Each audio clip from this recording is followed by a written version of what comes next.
Welcome and good morning. I am Dr. Raju Devde, Professor and HOD Pharmacology, Kaktiya Medical College, Warangal. Today, the topic is therapeutic drug monitoring.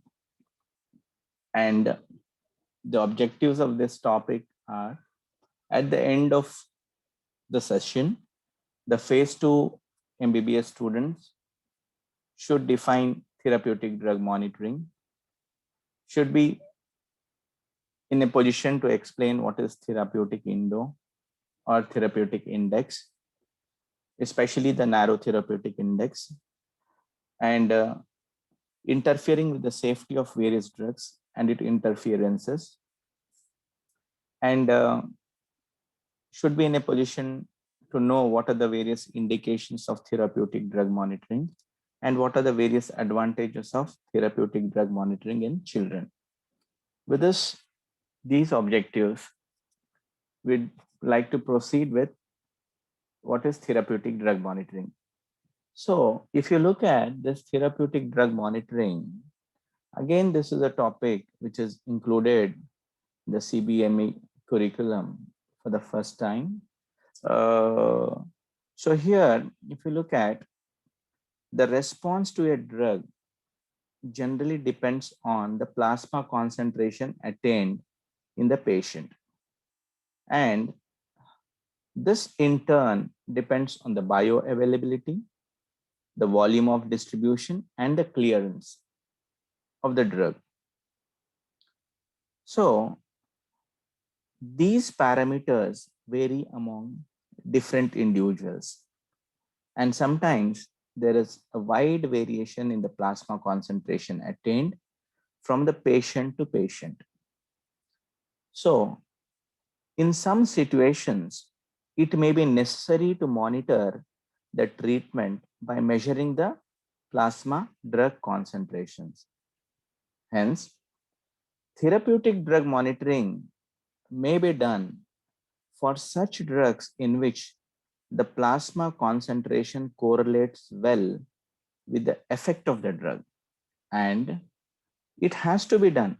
TDM has to be done only after the drug attains the steady state plasma concentration. So with this backdrop, we'll just proceed with what is the definition of therapeutic drug monitoring. So this therapeutic drug monitoring is a process of using the drug serum concentration measurement in determining the drug dosage administration to maximize the efficacy and to achieve the safety of the drug use. Not only that, if you look at all the drugs do not require therapeutic drug monitoring. Okay, now this therapeutic drug monitoring refers to the individualization of the dosage by maintaining the plasma or blood drug concentration within a target range. So this maintenance of the plasma concentration of the drug in the target range is called as the therapeutic range or therapeutic window, what we will see in the next slide. So there are two major sources of variability between the individual patients in and the drug responses. So here actually there's a spelling mistake in drug responses and the drug responses. Okay, so there are two major sources of variability between the individual patients in drug responses. So what are the drug responses in various patients? So there are two variables, as I told you. One is the pharmacodynamic variability and pharmacokinetic variability. So these pharmacodynamic variabilities are nothing but the variations in the relationship between the drug concentration at the receptor and the response of the drug. So what is the drug concentration available at the receptor and what is the outcome? What is the response it is giving? It is called as pharmacodynamic variability. And the dose and plasma concentration of that particular drug is called as pharmacokinetic variability. So we have pharmacodynamic variability with respect to the concentration of the drug at the level of the receptor and what amount of effect it is giving. Pharmacokinetic variability is what is the dose of the drug available present and what is the plasma concentration of the drug, which is called as pharmacokinetic variability. Now, if you look at the plasma concentration and the time profiles, we have this graph where you can see on the x-axis there is time, and the y-axis, I'm sorry, excuse me, and on the y-axis we have the plasma drug concentration.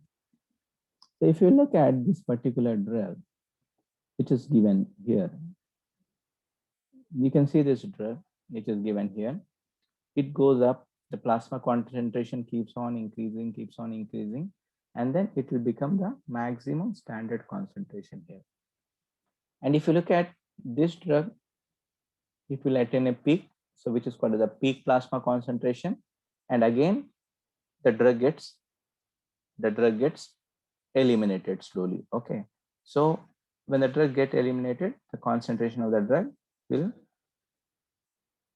come down. Okay, like that. So we have a drug which is given, which will attaining the peak plasma concentration, and you can see this is called as the minimum effective concentration. Okay, so peak plasma concentration means the amount of drug which is available in the plasma to have the minimum amount of drug which is available in the plasma to exercise the effective or the effectiveness in that particular individual is called as minimum effective concentration. This is a peak concentration, and then we have the maximum or saturation concentration, or there's a toxic concentration. We can say this particular thing. Okay.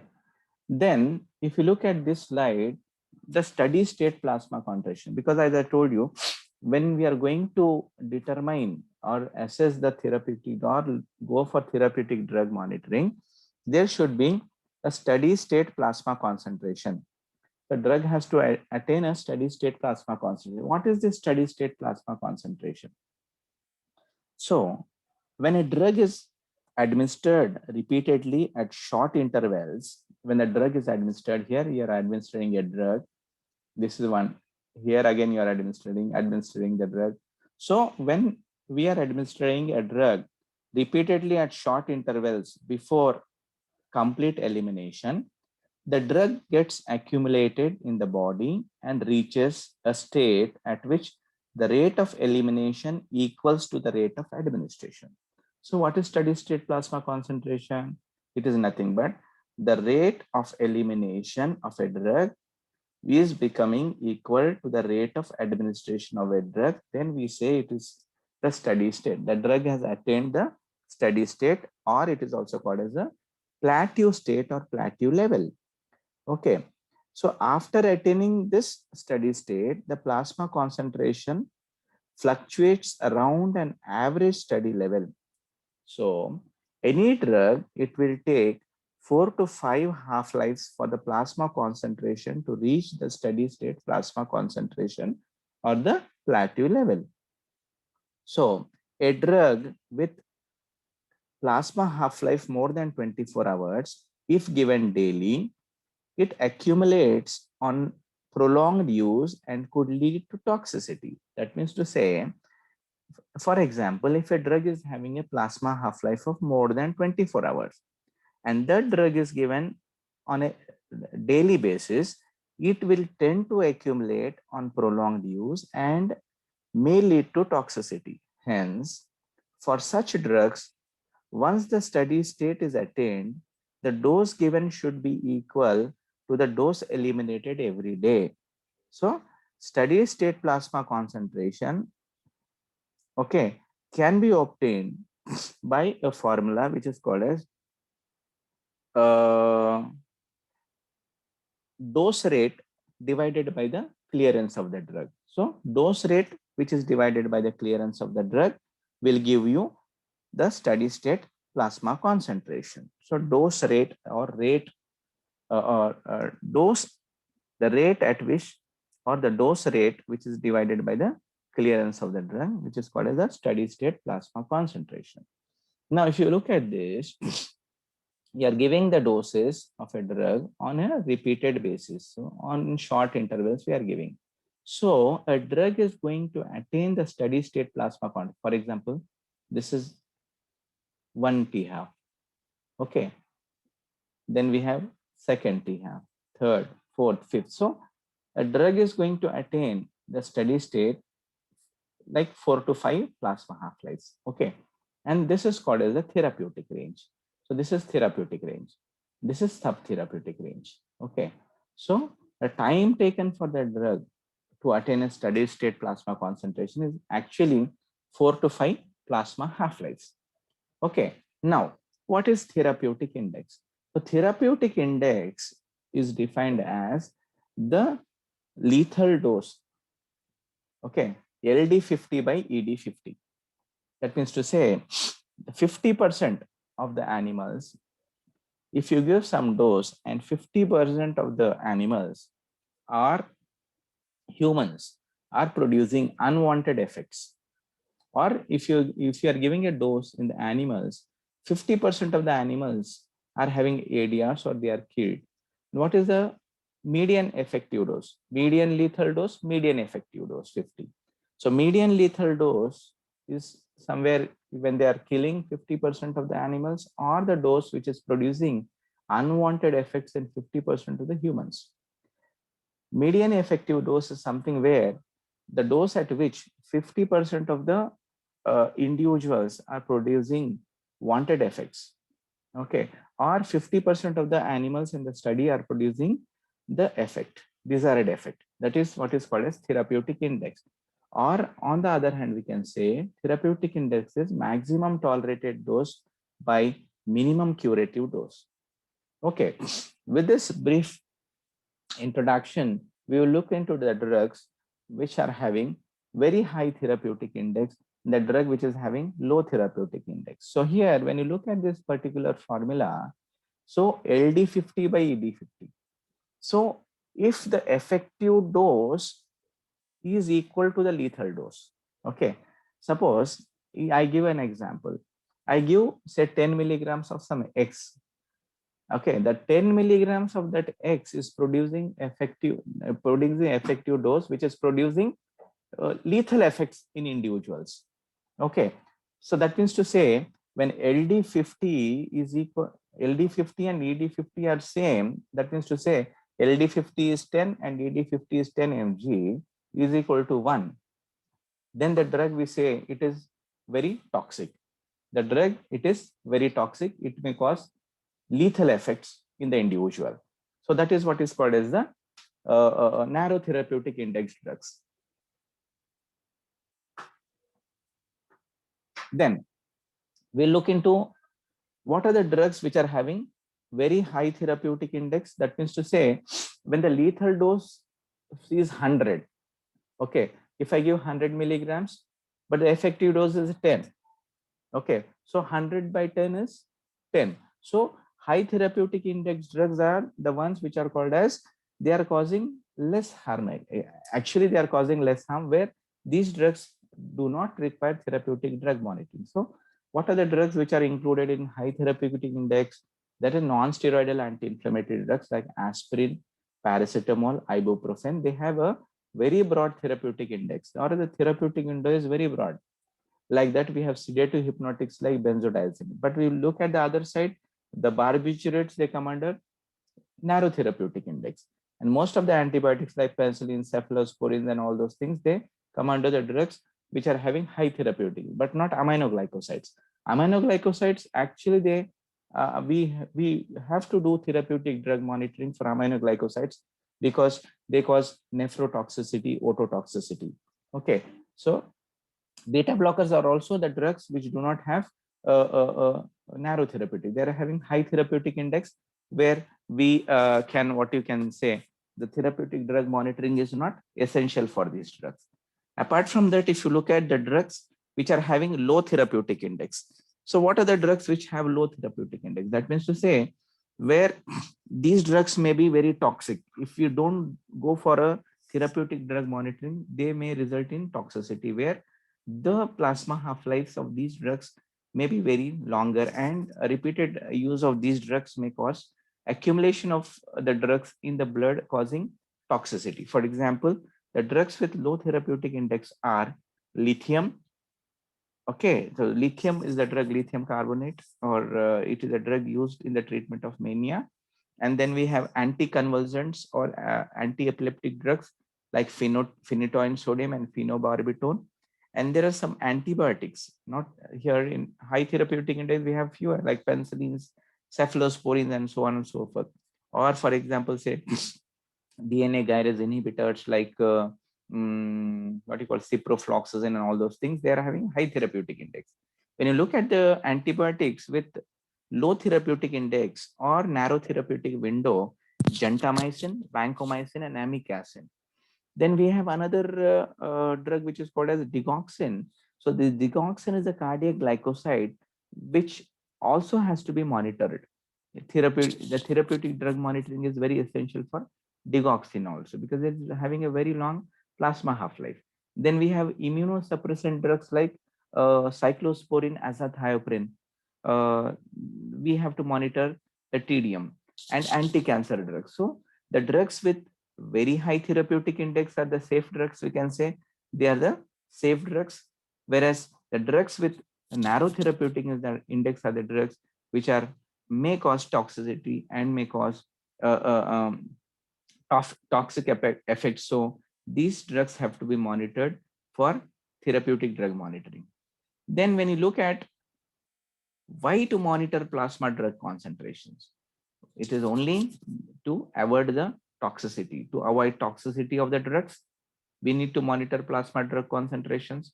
Then to optimize the dose or the therapeutic response. For example, I have told that the drugs, suppose we are giving a drug and the drug levels are not attained at all.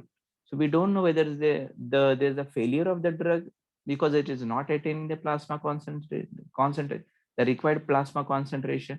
To optimize the dose and to get a desired therapeutic response, also we do therapeutic drug monitoring. For example, you might be knowing that seizures and epilepsy, the common drug what we use is a phenytoin sodium. Okay, so we don't know whether even after using phenytoin sodium or carbamazepine or say sodium valproate and so on and so forth, still the patient, why he's getting repeated conversions, we don't know whether the drug which is available is in the therapeutic concentration or not. So if it is like having a what you call substandard therapeutic concentration, so we can optimize the dose. So that is why therapeutic drug monitoring is also essential to optimize the dose to come out with a good therapeutic response. Not only that, to detect any changes in the pharmacokinetic parameters. For example, what is the dose of the drug? What is the concentration of the drug available in the plasma at the target level? So that we can increase the dose, we can increase the solubility, bioavailability, and all these things can be taken care of. Not only that, to monitor the compliance of the drug with respect to the patient, and the accumulation due to renal and hepatic disease. Sometimes it so happens that even if the renal parameters are normal, especially in the geriatric population, if the like blood urea, serum creatinine are normal, still there might be some damage which may occur to the kidney. Okay, so there might be accumulation of the drug, and similarly in the hepatic disease there might be accumulation of the drug. So we need to go for therapeutic drug monitoring, and drugs with narrow margin of the safety, or drugs with narrow therapeutic window, or drugs with narrow therapeutic index, we need to go for the monitoring of or therapeutic drug monitoring. Not only that, therapeutic drug monitoring is also essential for differential diagnosis of a disease versus the drug effects. Okay, so these are the various indications of TDM. And the last but not the least, to know the drug interactions, drug interactions, we have to go for therapeutic drug monitoring, because one drug may displace the effect of other drug, or one drug may increase the effect of the other drug. So this has to be monitored. Okay, that is very important. So these are few indications where we are going to monitor the plasma drug concentrations and therapeutic drug monitoring. Then apart from that, the therapeutic drug monitoring and what are the various drugs for which we do therapeutic drug monitoring. For example, as I told you that antibacterial agents like aminoglycosides and vancomycin, we are going to do therapeutic drug monitoring. Why aminoglycosides and antibiotics we want to go for therapeutic drug monitoring? Because yeah, these aminoglycosides and vancomycin are the drugs which have narrow therapeutic index, as aminoglycosides may be nephrotoxic, vancomycin may be hepatotoxic and nephrotoxic. That is the reason why we have to go for yeah, to reduce the risk of toxicity, particularly with nephrotoxic drugs. Nephrotoxic drugs are used in renal failure, especially aminoglycosides. Then anti-epileptic drugs. So why we are going to do TDM with anti-epileptic drugs? And yeah, and what you call like tricyclic antidepressants also we go for therapeutic drug monitoring, because if you look at tricyclic antidepressants or antidepressants, when there are no reliable methods to assess the benefit, we are going for therapeutic drug monitoring. For example, when it is anti-epileptics, it is phenytoin, phenobarbital, and carbamazepine. Okay, then what is the next one? Also, sodium valproate or valproic acid also, we go for therapeutic drug monitoring. So immunosuppressant drugs. So what is this immunosuppressant drugs? Immunosuppressant drugs like cyclosporine, tacrolimus, and azathioprine, they are the drugs which narrow therapeutic index, which have to be monitored. Then we have digoxin. So digoxin is a very important drug. For example, while we are using drugs like digoxin with low safety margin to avoid therapeutic failure, we are going to do TDM. To avoid therapeutic failure, we are doing TDM, especially not only with digoxin, there's another compound which is called as theophylline, aminophylline, theophylline. These are actually what you call like the phosphodiesterase inhibitors, aminophylline, theophylline. We are going with the therapeutic drug monitoring because they also result in development of cardiac toxicity. And lithium also, to avoid the therapeutic failure, because this drug is actually a drug with low therapeutic index. And theophylline, as I already told you, it may result in development of cardiac toxicity. Okay, then we will look into each group of drugs, very few important drugs. When you talk about these aminoglycosides are the drugs which are not given orally. Of course, there are few aminoglycosides which can be given orally for sterilization of the gut, for laparotomy surgeries, or for AP resection, abdominoperineal resections, especially if there is a carcinoma of colon and all. But as such, aminoglycosides, they are given either IM or IV, but not oral. The orally given aminoglycosides are paromomycin and spectinomycin. They are given orally to sterilize the gut when we are going to resect the bowel, so that the bacterial flora, they are not spilling in the peritoneal cavity and resulting in peritonitis and shock and so on and so forth. Okay, so this aminoglycosides, they are usually given either IV or IM. They are gentamicin, amikacin, and tobramycin. These are actually the gram-negative, used for the treatment of gram-negative infections, and they are synergistically used for treating the gram-positive infections along with penicillins and cephalosporins. But the major side effects of these drugs are adverse drug reactions are nephrotoxicity, ototoxicity, and also if they are given in excessive doses, they may cause neuromuscular blockade also. So, and these drugs typically they are cleared by renal, they are renally excreted, and the dosing is mainly based on the body weight and the renal function, and they are mainly divided daily dosing, especially they are given every 8 hours, that is TID, thrice a day, and extended interval dosing, especially 24 to 48 hours can be given, especially in patients with renal failure, especially we give what is called as amikacin. Amikacin can also be given in renal failure. Genta-Tobra cannot be given in renal failure. But when we are giving amikacin in renal failure, the dose of amikacin has to be reduced to 50%. Now, what is the therapeutic range of these aminoglycosides?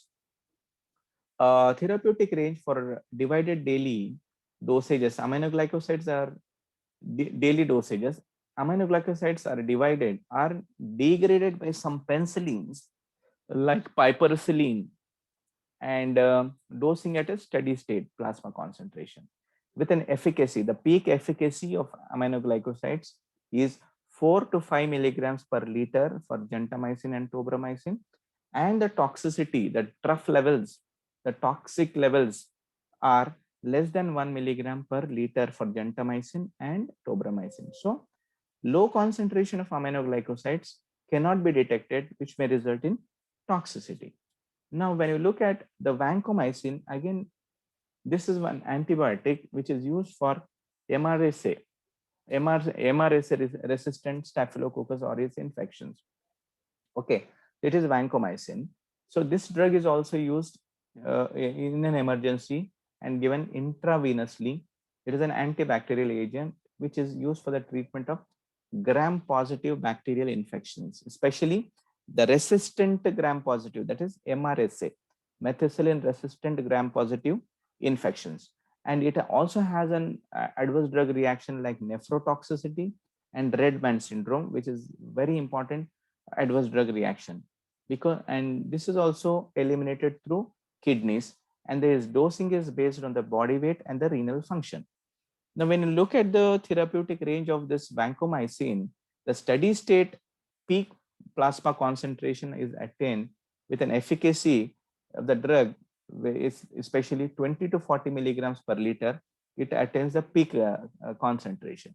The trough concentration, especially the toxicity, the concentration is 5 to 10 milligrams per liter. And at present, therapeutic drug monitoring of vancomycin is performed very less oftenly, because we very rarely give this drug, especially in MRSS, that is methicillin resistant Staphylococcus aureus infections. So we very rarely do perform the TDM for this particular drug. And there is no association between the serum drug concentration and nephrotoxicity or mortality, which is found in the studies with vancomycin. So it is not the drug concentration which is resulting in the mortality or toxicity with vancomycin. When you look at anti-epileptic drugs like phenytoin, phenobarbital sodium, carbamazepine, sodium valproate or valproic acid, these drugs are mainly used in the treatment of seizures or epilepsy or anticonvulsants, they are called. So the main side effects of these drugs are gastrointestinal irritation, nausea, vomiting, the central nervous system suppression, dizziness, somnolence, and confusion. So these drugs, they are mainly eliminated through liver. So the hepatic elimination with a long and variable half-life. So they may result in hepatotoxicity, and they have drug interactions with cytochrome P450 enzymes. And these drugs, they mainly act as substrates to the microsomal enzymes, that is the CYP cytochrome P450 enzymes.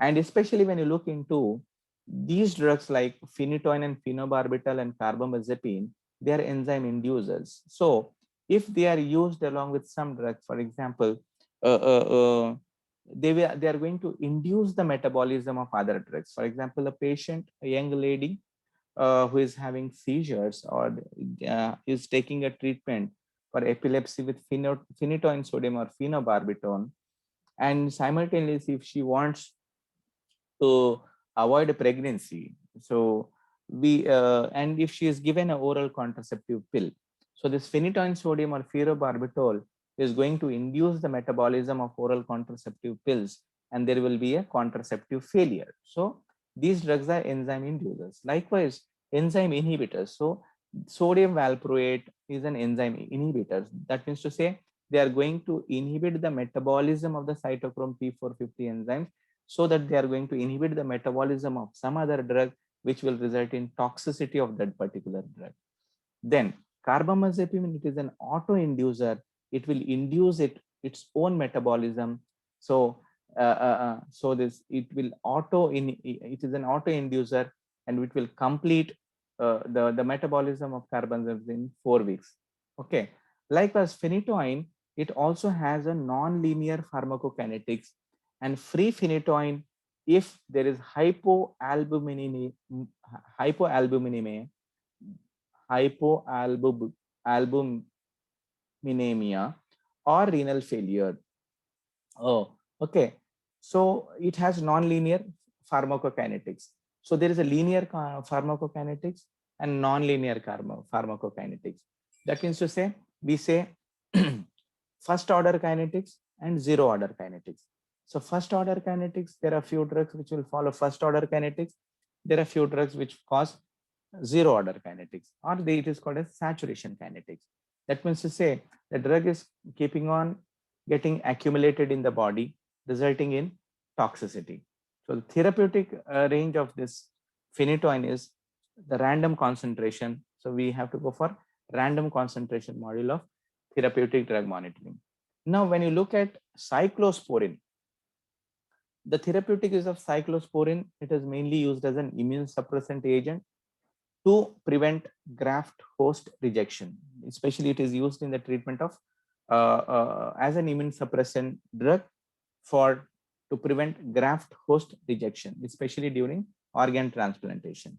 And this cyclosporin also results in nephrotoxicity, hepatotoxicity, hypertension, tremors, hirsutism, and it is cleared or eliminated through hepatic route. The therapeutic range, the peak 2-hour post-dose efficacy is mainly attained peak 2 hours post-dose, and trough toxicity is in the trough there is toxicity. And we do assay this particular cyclosporin with the help of HPLC, that is high performance liquid chromatography, or radio immunoassay, which is essential for therapeutic drug monitoring. Then if you look at digoxin, so digoxin, it is a cardiac glycoside mainly used for the treatment of chronic or heart failure or congestive heart failure, and also in the treatment of atrial fibrillation. So this drug will result in the development of nausea, weakness, bradycardia, and cardiac arrhythmias as a side effect. It is mainly cleared through the kidneys, and the dosing is mainly based on the body weight and the renal function. So the therapeutic range of digoxin is 6 hours post dose. Then when you look at the theophylline, as I told you, theophylline, it is a drug used in the treatment of bronchial asthma and chronic obstructive pulmonary diseases, or COAD, chronic obstructive airway diseases.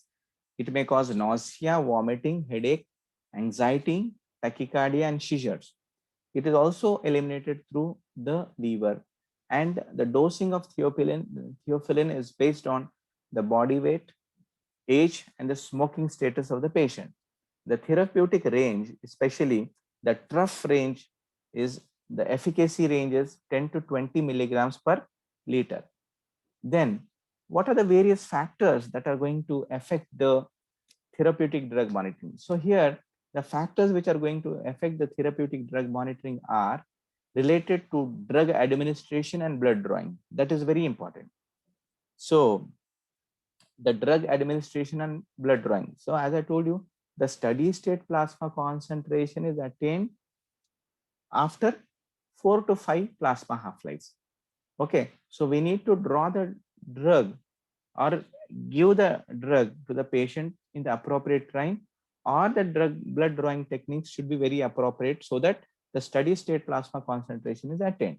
Then the factors which are related to the pharmacokinetic principles, and not only that, the factors related to the laboratory techniques. So all these factors are going to affect the therapeutic drug monitoring, that is the drug administration, the blood drawing, the timing of blood drawing, the pharmacokinetic principles, and not only that, the factors which are related to the laboratory techniques also are going to affect the therapeutic drug monitoring at large.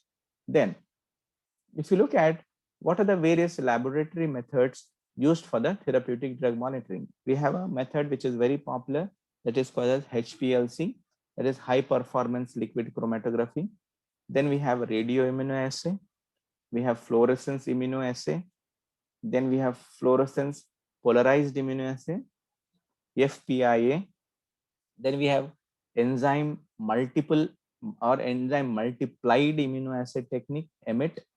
Then we have cloned enzyme donor assay, CDI, and we have enzyme linked immunosorbent assay, that is ELISA. So these are the various techniques or the methods, the laboratory methods used for therapeutic drug monitoring. Of course, these methods, they are very tedious, they are very consuming, they are very they are very costly. So they are, and they are very time consuming. So they're very costly also. Not every lab does this particular therapeutic drug monitoring. There are few laboratories and there are few private pharma laboratories which are doing this. And of course, we have one which is called a CDSCO, that is the governmental setup, that is Central Drug Standards Control Organization, which is situated in Ghaziabad, and the Pharmacovigilance Program of India. There also we can do therapeutic drug monitoring if anybody wants on a free cost. But only thing is we have to send the sample, very appropriately drawn sample, adequate sample, and it has to be stored, preserved, and it has to be sent to that particular center, and they will analyze and send the report. That is in CDSU and Pharmacovigilance Program of India. Otherwise, we have so many other VIMTA labs are there. They are doing privately, and various labs which are doing these assays in private sector. Now, what is exactly the role of pharmacologist in therapeutic drug monitoring? Yes, definitely by doing therapeutic drug monitoring, we can help the hospital management. Not only help them hospital management for the better patient compliance, not only for the better patient compliance, the better selection of the drug can be encouraged by doing therapeutic drug monitoring. Not only that, we can coordinate with the TDM analyst and come out with the results. So these are the various aspects of therapeutic drug monitoring where the pharmacologist has a role. So helping the hospital management, how, suppose, to ascertain whether the drug which is given is resulting in toxicity, or the drug which is given is not having adequate plasma concentration. So so that we can either uptitrate the dose of a particular drug, or to stop the drug and convert or change to some other drug. So the patient compliance is also very important. Suppose if you give a drug which is having a very good therapeutic effect with less adverse drug reactions, and the patient is very much compliant, so we can select that particular drug, and we can coordinate with the therapeutic drug monitoring agencies, and we can agency analyst, and we can give the reports to the hospital.